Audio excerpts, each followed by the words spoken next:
Good morning, everyone. It's Wednesday, December 6th, 2023. My name is Sam Shalhoub, and it's time for your daily dispatch. Today's dispatch brought to you by MyPillow. Go to mypillow.com, enter in the discount code SAM, and get up to 80% off of all of your purchases. Give them a try. I know you'll like them. Now, to the news. So, Javier Milei, which is Argentina's new president, has put together what he calls a shock package of legislation. He is now going to establish an organizational chart of each new administration, and he's going to deregulate economic laws. He's going to simplify the tax system, and he's going to create labor modifications. It sounds very similar to some of the things that Donald Trump wants to do here, as well as some other conservative politicians here in the United States. So far, it looks like he's staying true to what he said he was going to do. We'll have to keep an eye on it and see how it progresses.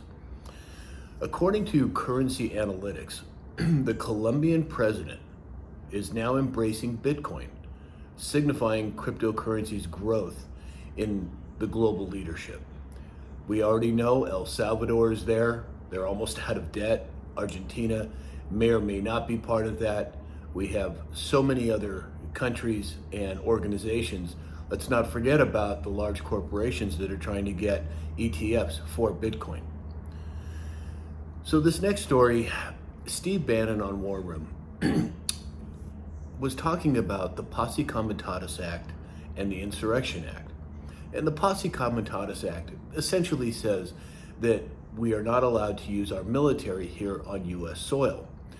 Well, apparently the Insurrection Act, if insurrection has been proven, and I'm not talking about the J6 people, I'm talking about a whole separate situation here. But if that is proven that there was another insurrection, that the Insurrection Act would supersede the Posse Comitatus Act.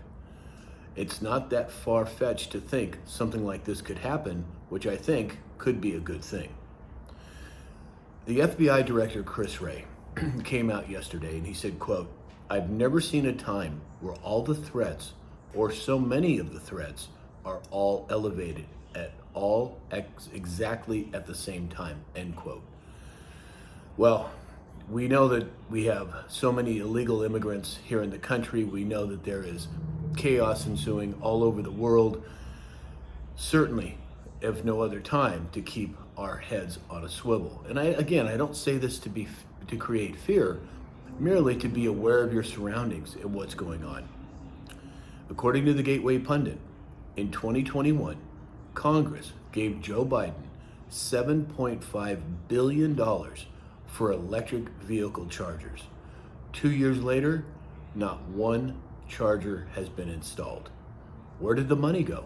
Where is the money? Do they plan on doing this? Well, I think we all want to know the answers to those questions. According to Bitcoin, Bullion, and BS, the Bitcoin hash rate has gone above 500 EH for the first time. And what that essentially means is a hash rate is an external host doing computing. Now, 500 EH is huge, and we've all seen what's going on with Bitcoin recently. But this hash rate has increased by 100 EH in less than 90 days and is up over 100% this year.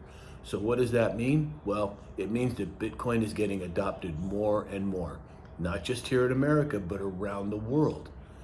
I have said I'm a proponent of Bitcoin. I'm not necessarily a proponent of cryptocurrencies, but I certainly am of Bitcoin. According to Zero Hedge, Democratic Senator Dick Durbin says that he would like to see undocumented young people who can pass physical and background tests should be able to serve in our military if they serve honorably. Now, on the face of this looks suspicious at best, but I would encourage you to take a look at certain executive orders that were written several years ago. This may not be as far-fetched as we might think it is.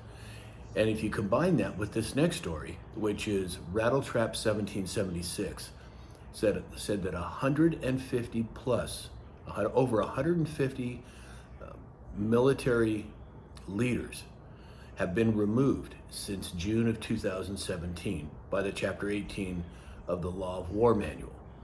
Now, if you combine the fact that high-ranking military personnel have been replaced, and that there may be an executive order in existence that would justify this type of immigration into our military serving honorably, well, then it might make some sense. But again, we'll have to wait and see how it plays out, and I'll certainly keep an eye on it. So that's all we have for today, and I'd love to have your comments on this. You may disagree with me, and that's fine. I'd love to hear your point of view. So that's all we have for today. Please go to my store, that's mystore.com, enter in the discount code SAM, and get up to 80% off of all of your purchases. Please like, share, follow, and subscribe, and I would highly encourage you to register on my website, that's samshalhoub.com. So in the meantime, I hope you have a great day, and we'll talk again soon.